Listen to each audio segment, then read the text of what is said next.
Y'all, can we talk about how a large majority of women who are in the church or overly religious, they lack a lot of the interpersonal, like day-to-day skills of being a human being. I remember being a child, and the women who were the most caught up in being a Christian or going to church were the same women calling other women out of their name, the same women who went home and just like put all their steam, all their rage onto their children. Like the complete opposite, a complete 360. You have a lot of churchy women, 20, 25, 30, 35 plus, who are still finding themselves in abusive or weird relationships. They in church every day, but they getting used and can't even see the fact that they're getting used. You know what I mean? They're in church every day, but they don't understand how their energy rubs off on other people, or how to, I don't know, just do basic things as a person. And I will say, growing up religious myself, we were really sheltered. Religious women are really sheltered. You aren't allowed to date like a normal teen. You aren't allowed to explore and really get to know who you are like a normal teen. So you end up becoming a 40, 50 plus year old woman who still don't know herself, who still don't understand or can't understand why she isn't living a life that she wants to live, and therefore just judges other women that she sees, you know? Hi ladies, today's video is Are Religious Women Fake? Now a few weeks ago my really good friend sent me a video and she said you should do a video on this topic, and I said I'm scared, and I sent it to another friend and I said, oh, what do you think of this? And she said, some good stuff there. You should do it. You No, I told her, oh, I'm scared to do a video on it, and she said don't be. So I thought, okay then, I won't be scared, I'll do it. And the reason why is because when it comes to topics around, faith and religion, all of that, it's very divisive. It's very controversial anyway, because it's what we hold dear. You know what I mean? It's a huge part of our life. Also, I don't know if cognizant is the word I'm looking for, but I'm very aware of the fact that obviously over a year ago, not a year ago, sorry, nearly a year ago, I made a public video on this channel saying why I'm no longer Seven-day Adventist. So that's more what I was speaking to in the video, but I'm not actually a Christian anymore. In my experience, just to give you some background before I go into the video, I won't take long. I was always a Seven-day Adventist my whole life. So I'm 34 now. So literally from the age of 0 to 33, all I've ever known is Christianity and growing up SDA. And last year is when I just started to look into some things a bit more. Over the years, you kind of have some questions. But last year was when I actually said, I'm no longer Adventist. This is why. And if you go back to a video from about 6 months ago called Changes I've Been Going Through, and my whole life has changed on the thumbnail, then you will see more detail into that. One of the things that I did say at the time was that, I no longer see Saturday as a Sabbath. I'm now going to keep it according to the Luni solar calendar. I don't hold to that anymore. So I left a note under the video and I did share that in my Instagram story. That was one of the things. But other than that, the main thing for me was to be a Seventh-day Adventist is to believe that Ellen G. White is a prophet, and I no longer believe she's a prophet, amongst looking into some other things. Now, I don't claim to say I have all the answers, but I'm still learning and growing. But I just don't see the need to be in a denomination, in a church right now. And I have no intention of joining any religious sect at the moment. That is why on my about page, you'll see I've said I'm a former Seven-day Adventist and I have no affiliation with a religious sect or organization. And I understand that's very hard because naturally, as a human being, and what I've done too, is we want to pigeonhole people and say, okay, well, you've kind of said, yeah, you said Yahusha, you keep Sabbath, so your Hebrew roots, your Hebrew Israelite, and stuff like that. These times, even within Hebrew Israelism, there are different groups in it. There are different groups, like with any other faith. So I don't know all that they hold to. There may be similarities in terms of, holding up the whole Bible and the Torah, not eating certain things, keeping Sabbath holy. There may be a lot of similarities, but at the moment where I would say I'm deconstructing and reconstructing, if that's a word. I'm learning and learning every day. The reason why I feel the need to say all of that is because when people come out of a faith and they want to share their story, there is a temptation to, no, I shouldn't say there's a temptation. When you see things from a certain perspective now, you kind of feel like, I want to tell people, I want to tell people. So I made a public video. I've shared things with family and friends, you know, but I don't see a need. I don't want to keep on going over and over things. And what it is, I've seen where some people leave Adventism and then they make their whole thing about like chanting down Adventism. And I personally don't feel the need to do that. I think there's a season for sharing truth, because at the end of the day, if you had all this energy for this doctrine that you believed, then naturally you'll have all this energy for another doctrine that you believe now, right? That's only natural. So I think a lot of time that's where people are coming from. But if you're not careful, you can feel bitter, you can come across as bitter. But I'm not mad at anybody who wants to share their story. It's your prerogative. But the reason why I'm saying all that word salad is because I'm just conscious of the fact that I'm doing this video to speaking to like my experience. It's not really controversial, really. So I never want it to come across as, oh, see, she's left, now she's bashing church hurt or whatever. It's nothing like that, because we all have different experiences, you know what I mean, in church and in faith and stuff like that. I'm just speaking to my experience, what I've noticed. This video was interesting, so yeah, I'm going to speak on it. So that's my background, just to let you know. I'm not coming at this from a person of, oh, I hate, you know, everybody associated who's in a church or whatever, and you know, like nothing like that. I'm coming from a place of, I was a Christian for many years of my life, and I would say I developed my personal relationship with Jesus as a late teenager. That's when I decided I want this for myself. That's when I decided that I'll only marry a Seventh-day Adventist man who's a Christian, who's serious about his faith. I knew I was not going to compromise on marriage, but in terms of church, that's where I'm coming from. I've lived in England, I've lived in Jamaica, and now live in Scotland. And I've been to different Seventh-day Adventist churches, listened to different ministries, been around lots of different people. So that's my perspective that I'm coming from on this. So yes, it's a religious topic, and faith will come up because of this channel, but I'm not going to be spending lots and lots of time talking about Adventism and stuff like that, if that's what maybe people are expecting when you leave Adventism. So yeah. So anyway, so this video, I'm not on TikTok. So her name is, just to give her credit, her name is at Safe Space with K. So I don't know all of her content, but this is what my friend sent me. I usually see TikTok videos through Instagram or YouTube. Now, the first thing she said is, she said a lot in this video and I don't have all of her context. So I'm just going to share from what I understand, the best that I can give from my experience, and then I will give some Bible verses just to give some encouragement on this topic as well. All right.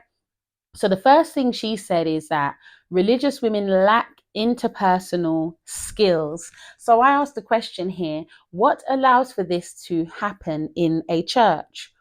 Now, what I would say is a lack of accountability. People get used to how someone is and say, that's just how sister so and so is, or that's just how auntie is. This allows for a cycle to continue where rude behavior goes unchecked. So, for example, I want to give an example of this in my experience. I was asked to do like not a Bible study, but just to go over like a chapter of an Ellen G. White book for a church.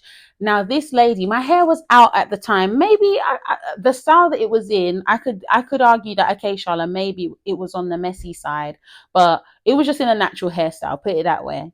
But anyway, one of the church sisters said to me, did you touch the plug? Did you?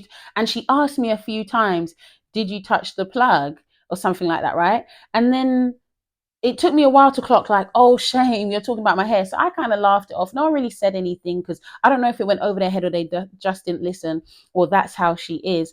But that's what I would use as an example of, that's just how someone is. Now, you have to think, this lady, yes, we're in this church setting, and maybe she's a jokester, that's how she jokes, but she didn't know me. She didn't know me from a can of paint. This is my first ever interaction with her.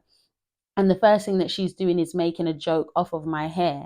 Do you see what I mean? And this wasn't a young lady, this was an older lady. So this is what I would give as a classic example of lacking interpersonal skills. Because when I banter with people, it's once I have a rapport with them, once I have a relationship, I know how far I can go. I say this, you say that.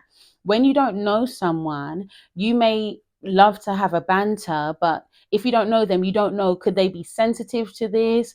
You never even know if in my life I could have had cancer and my hair had just grown back. Do you see what I'm saying? So you have to know, like, how far can I go with this person? So don't just kind of make jokes with people until you read the room a bit and you see, okay, I can say this or that here or there. Do you understand what I'm saying? So that's what I would give an example of that. And for the people who say, oh, that's just how someone is, that's just how someone is, here's a Bible verse for that. Open rebuke is better than secret love. Proverbs chapter 27, verse 5. So when you have church brethren, don't just say that is just how they is. Rebuke them. Let them know in love, this is not appropriate to say. What you did is not appropriate. We're not going to run those jokes. We're not going to play those games. And me saying that point, I don't know, because you never know, she may see this video. I'm not holding her up. Even since it happened, I had seen her at an occasion and she said, oh, I was the one on the call and we just had a nice hug. So I know that she was joking, but I have to call it as it is. It was lacking interpersonal skills. So I just wanted to keep my professionalism and kind of laugh it off at the time. But anybody else may have even put her in her place. Do you see? So if you're watching this and there's someone like that at your church, maybe this is, that nudge from Yah to say, do you know what? Maybe I should speak to them. Maybe we need to check that, and nip it in the bud. Another verse is, preach the word, be ready in season, out of season, reprove, rebuke, exhort with all long suffering and doctrine. 2 Timothy chapter 4, verse 2. Another thing is a lack of discernment and tact.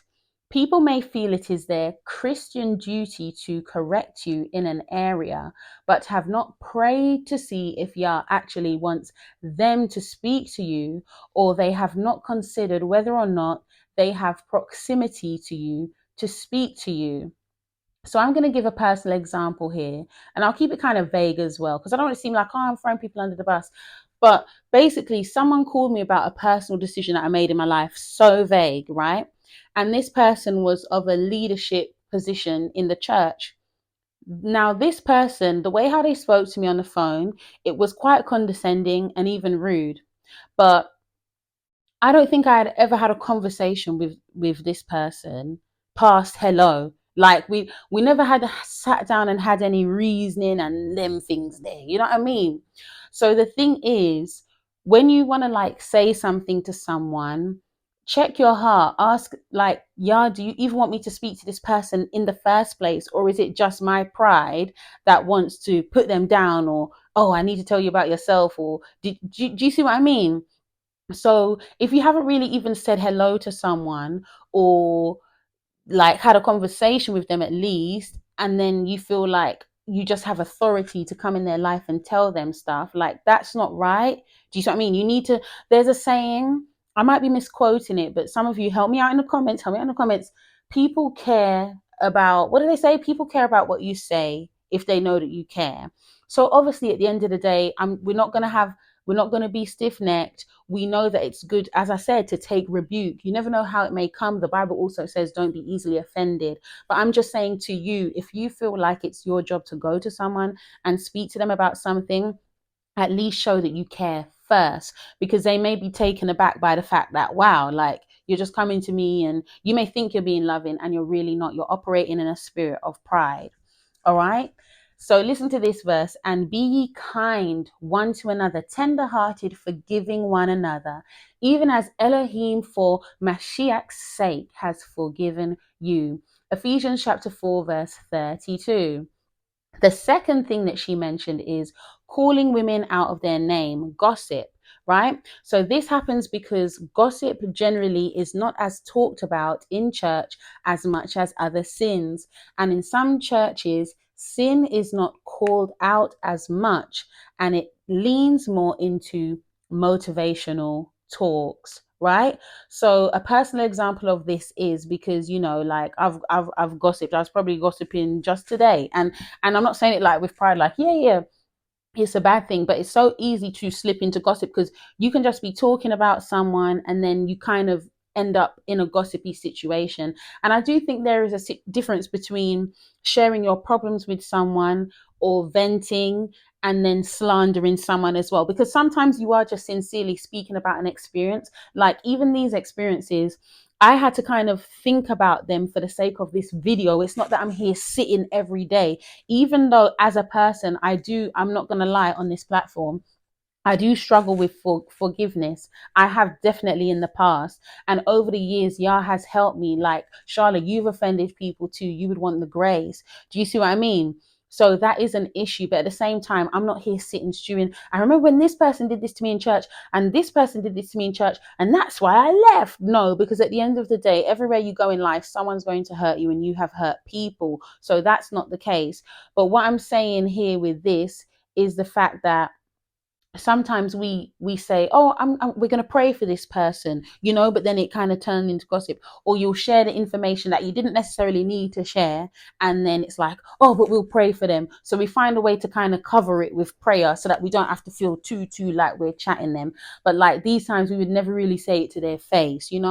So that's something to be mindful of, the gossip, the slander, because you don't always hear a lot of sermons on that in particular. All right. And the verse I have for this is, let no corrupt communication proceed out of your mouth, but that which is good to the use of edifying, that it may minister grace unto the hearers. Ephesians chapter 4, verse 29. The third point she made is they put all their rage onto their children. Hypocrisy. This is because, like work or church, they don't feel that they need to put their best foot forward. Notice she said rage. Rage is a symptom of suppressed emotions or desires. A lot of women are not happy with their life choices, but would feel too ashamed to share that with their church community. Another thing is over spiritualizing situations or emotions. How are you? Blessed and highly favored. How are you? Hanging in there. God is good. And you know that you don't feel like that. Yeah. So, for example, the other day, my husband said I can give this example. The other day, I said to him, do you know what, babe?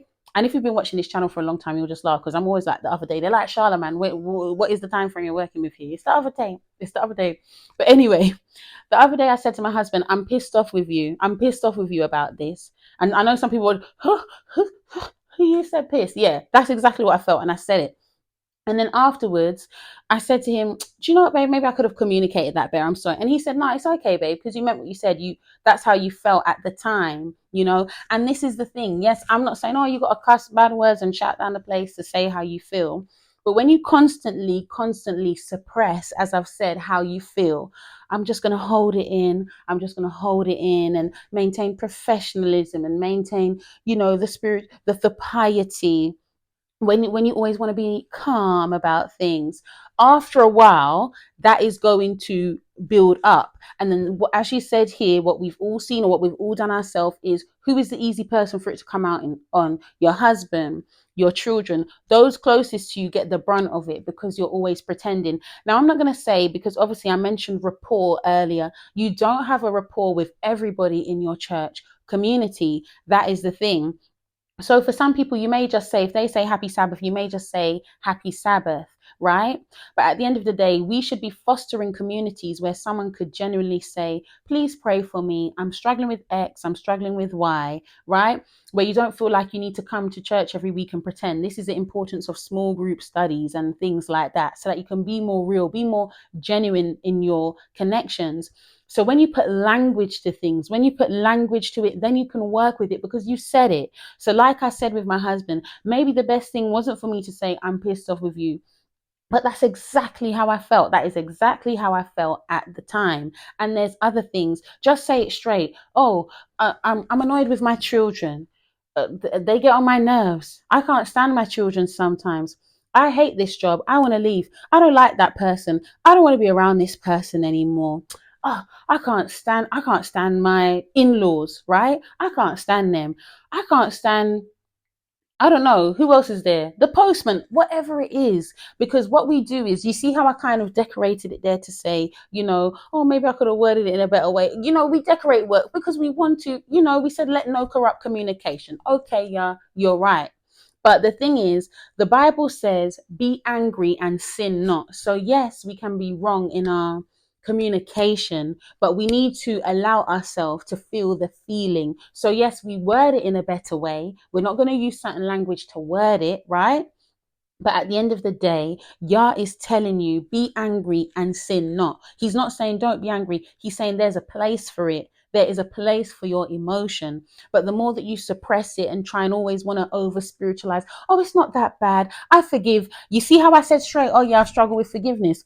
Some of you are lying to yourselves. You're lying to yourselves. You don't forgive that person. Some of you, sorry, I'm ranting, in your heart, you're watching this video, there's certain people in your life you ain't forgiven them. You have not forgiven, but you would rather say, oh, I forgive, because you just want to rush and get to the forgiveness and sound all nice and put the Christianese on it. These times you don't, because let that person walk in a room, let you see that person, let them do one thing and you go off. Or, as I said, you take it out on the children, because we're putting on this pretense outside. We're pretending. But let the child step on your toe. Just step on my toe, get to your room. Do you see? Hey. So what the verse I have for this is, lying lips are abomination to Yahuwah, but they that deal truly are his delight. Proverbs chapter 12, verse 22. The fourth thing that she mentioned is women are getting into abusive relationships and can't see the fact that they are getting used. Women sometimes get desperate for a spouse because everyone is getting married, quote unquote. So they settle with someone who isn't right for them. So that's one of the reasons that happens. Another reason that happens is lack of education of abuse. Now, briefly here, because there were some things here that I read that I wasn't aware of, because I'm not a professional psychologist or a professional social worker, so I'm not up like that on abuse and different definitions and things like that. So for all of our sakes, I'm just going to quickly read something here. So, what are the forms of abuse? Physical, emotional, sexual, economic, coercive control, digital abuse, psychological, right? Another image that I have here. So physical abuse, that's physical force resulting in physical injury. Emotional abuse, infliction of pain. I'm just keeping it shorter for time. Sexual abuse, non-consensual sexual contact. Financial exploitation. Illegal or improper use of elders' property. Now, this one is for like centers for elders, but these things can still be applied to other situations. Neglect, refusal or failure of these responsibilities. I personally think that neglect is a form of abuse that a lot of people don't always pay attention to. Neglect, because sometimes they're saying, well, this person's not shouting at me, this person's not hitting me, but neglect is a big one. Abandonment, desertion of a vulnerable elder by the person who they assumed would care for them. So again, this particular picture is for elders, but these things can be applied. Another thing I want to quickly touch on is religious abuse, because we're speaking about a religious context. Religious abuse is any action taken by a religious community or high ranking religious member that may cause an individual to act against their own better judgment. A spiritually abusive group or person might claim they are God's sole channel of communication, or that they alone can rightly interpret God's word. They often preemptively insulate members and decry questioning as sin or lack of faith. And the last image here, spiritual abuse happens when a leader with spiritual authority uses that authority to coerce, control, or exploit a follower, thus causing spiritual wounds. So as we can see there, if you're not aware of abuse, you won't be aware that it is happening to you. So get to know more about abuse. Learn to love yourself more. Do you see what I'm saying? Learn to love yourself, because at the end of the day, if you don't love yourself, and sometimes we're like, oh, self-love, loving yourself. The Bible says you should love your man as love your fellow man as you love yourself. There's nothing wrong with loving yourself. Like yourself. The more you get to know yourself and be honest, as I'm saying, right? And take care of your health and work through the issues you've been through as a child and all these different things, then you'll attract different people into your life. You won't get into certain relationships because, he spoke to me a certain way. I don't have to take that. You don't have to settle down just because you feel like, oh, everyone's married and I want to be married. Because at the end of the day, not everyone that's married is happy. So, number 5, this is the last part now. And please, in the comments, if you have anything to share on this topic, a mindset that you used to have with regards to church settings, religion that you're free from now, please let me know in the comments. Or if you've seen some of these things in yourself or in your experience, please share it, right? So we can all learn and from each other. Number 5, not living the life they want due to a lack of experience, being sheltered, therefore judging other women's choices, jealousy. That's what she's speaking to. So let's touch on 3 things here. 1, sheltered. Everyone has a different perspective of what they see as sheltered. Parents have a responsibility to protect their children, but not smother them. So to be fair with that, someone could say, oh, Charlotte, your children are sheltered, and they are sheltered to a certain extent. From when the girls were born, we always had the intention to homeschool, right? So they are sheltered, but of course we want them to be sheltered from certain things. If we can look in the Bible and say this is right, and your school is telling you this is right and that is right, and we're looking at the Bible, they're not agreeing with this thing, then yes, I want to shelter you from that, because before you even reach the age of 7, you're being indoctrinated into like false ideas about the world or about who you are. Before you can even say goo goo gaga, someone's telling you, oh, you touch the truck, so you're a boy. Maybe you're not a girl because you wanted to put on the shorts. Do you know what I mean? Some silly little reason. Oh, he likes to play with Barbie, so he must be a girl. Like, no, we're not doing all that stuff. We're not doing all those things. You see what I'm saying? So at the end of the day, we all have different views of what we see as sheltered. But just because the girls are homeschooled, that doesn't mean that they don't mix with other children from different backgrounds or see different adults or speak to them or whatever. Do you understand what I'm saying? So, or even on television shows, we're not like, you can't watch you can't watch anything. No, they're going to see things. Do you understand what I'm trying to say? So if anything, someone would say, boy, sir, you guys have probably made them see too much. Because even the other day on a video, I was saying how we let them watch Roots. So my thing is, you live in this world, you need to be realistic. We can't shelter them from everything, right? But at the same time, within reason, if you're saying this is what I believe to be true based on the word, then you're not going to put them, if you have a choice, in certain environments. So therefore the sheltering comes in. But I think what happens is, when you're sheltering them and then you like really want to cut off like all contact with people, then that is giving, what I mean, that's unbalanced. All right, shame. People feel shame sometimes for certain ambitions or desires that they may have. So obviously for a lot of Christian women, they may feel like, well, a woman shouldn't be working. They may just feel that way, that a woman shouldn't be working, but that's not the case. There's nothing wrong with a woman working. My perspective is just that I just feel like whatever work I do, I don't want it to be like a hindrance to the home. I want anything to help the home, to push the home forward and stuff like that. And most women that you speak to who are trying to balance the work life and home life, is very, very difficult. It's already hard enough when you're at home in and of itself. It's not an easy road. Do you see what I'm saying? But at the end of the day, I just knew for myself that I was going to homeschool. It wasn't like oh, I need to really think about this. It was just that if I have children, they're being homeschooled, and that's just it, and we'll adjust however we need to. All right, jealousy. Check my video. Jealousy is a waste of energy. But you see here, she says that they're not living their best life and they're judging other women's choices. They're jealous. And that is true. You will find that a lot of women will be jealous, because at the end of the day, if you're in a setting, and as I said, and you're being fake about what you want, how you feel, who you are going to be jealous of someone who is living what they want, what they feel, and doing the things that reflect who they are. You're going to feel some type of way. And sometimes, to be fair, on this side. It's not always a case of, oh, they're judging women's choices because they're jealous. We're judging because we're looking at the word and we're saying, well, that's contrary to the word. People forget there's nothing wrong with judging. We're not supposed to condemn people and say, well, ho, ho, ho, you did that, so you're going to hell. No, we don't know who's going to hell. We don't know who will be saved. Do you understand what I'm saying?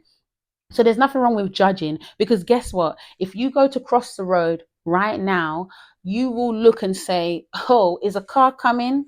Let me judge this road. Okay, I can walk. Walk across the road and don't look left or right then. Do you see?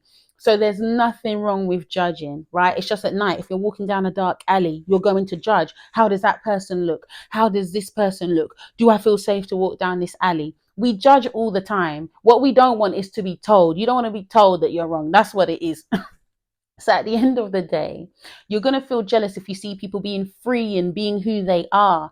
And yes, there is so that's the thing. You have to find for yourself. Like, that's why I'm saying, develop your relationship with Yah and find out, like, what is religion, what is tradition, what is Bible. Because when you rest more on, okay, this is okay biblically, or this is not okay biblically, then you can move forward with that. I'll just give one quick example of that and then we'll end the video.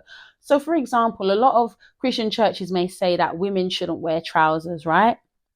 And being a proponent of dress reform, when I believed that Ellen G. White was a prophet, I read everything that she had to say on dress reform. I even made a presentation on modesty. So at one point I was very much, I'm only going to wear skirts, I'm only going to wear dresses, right?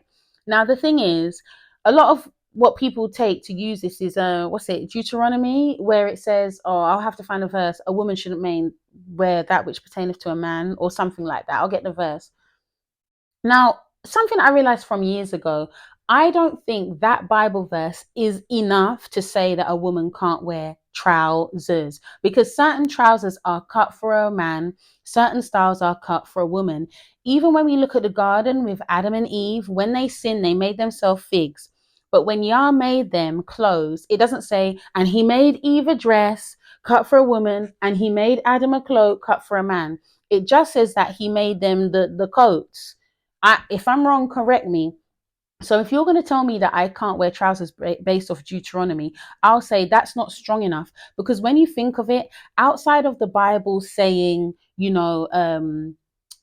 like, it's not all about your adornment, but rather who you are as a person, the Bible doesn't really give stipulations like that on what you can and can't wear. It may give us outlines for the priestly garments, but outside of that, in a lot of religious settings in church, they make their own rules for how a woman should look and how a man should look. So that's why I'm saying you need to know what is tradition and what is Bible. Because when I'm wearing trousers, every single person knows that I'm a woman. Do you see what I'm saying? Nobody looks at me and thinks, oh, I can't tell, I can't tell. And that is what I really think that verse is speaking to, about when you're taking on the essence of a, yo, wagwan. Yo, you see what I'm saying? Man them, come out of my face, bro. Come out of my face. If I'm carrying on like that and I'm dressing a certain way, now I'm taking on the essence of wearing what pertains to a man and acting like a man. I think that's me saying I think, but it just makes more sense. That's what it's speaking to. It's not just, oh, you can't wear what pertains to a man. Okay, then. I live in Scotland, yeah? I live in Scotland. We've been through some rocky times in the winters. We've been through some rocky times because it can get cold. It can get cold. It's not always cold, but it can get cold, right? Now, let's say, for example, my husband and I go out on a snowy day and I just decided for some reason I'm just going to go out in my t-shirt and he has the proper warm coat on. If he offers it to me and says, babe, do you want to wear a coat? Should I say, well, babe, Deuteronomy, a woman shouldn't wear that which pertains to a man. So I'm just going to have to rough it. All right, then stay there, get cold, get frostbite then. Get your frostbite. See, as a woman shouldn't wear that which pertaineth to a man. So do you see how there's certain things that we've put in place and that we say? There's just so much you could say on these topics, right? That are just not Bible. It's your own opinion. So you have to know what is opinion and what is principle based on Yah's word. All right, let's finish. The thief comes not but for to steal and to kill and to destroy. I am come that they may have life. You see, he doesn't want you to feel, oh, look at my life. And that they might have it more abundantly. John chapter 10, verse 10. Beloved, I wish above all things that thou may prosper and be in health, even as your soul prospers. 3 John 1, verse 2. A verse of encouragement today, let's end. Pure observance and undefiled before Elohim. And the Father is this, to visit the fatherless and widows in their affliction and to keep himself unspotted from the world. James chapter 1 verse 27. And isn't that what we all want, what we're all striving to be sincere people, to reflect Yah, to be filled with his Ruach HaKodesh, to be filled with it and be a true witness to others. Anyway, thanks for bearing with me. I hope you enjoyed, and please share with me anything that, encouraged you or stood out to you. And also let me know your experience as well. What is your experience of being in church, good or bad? Because at the end of the day, I've had so many lovely experiences in church, you know what I mean? Like all across the board. I've made a lot of good friends, so who have become like family really. So it's not all bad. It's not all bad, but we just have to address the good and the bad. We want to be realistic about our experience. All right, then, ladies, thank you for watching. And while you are here, please remember to subscribe. Bye.